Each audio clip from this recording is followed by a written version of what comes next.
This is my client who came in looking to change her completely virgin hair into an emerald green balayage with hints of purple and blue.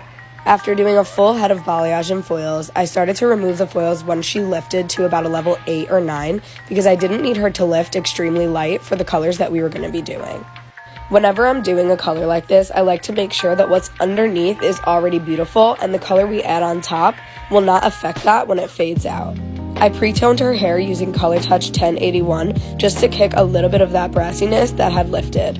I applied the color using bigger sections of the emerald green with thinner, smaller sections for the purple and the blue, and we were so in love with how this color came out. Her hair feels so incredible and healthy, and it just looks so beautiful with all these colors flowing through. Her natural base blends so beautifully into these colors because it's so deep just by itself. I used Pravana green, blue, and violet to create this look, and I can't wait to see how beautifully this fades and how gorgeous the balayage that's underneath is going to look.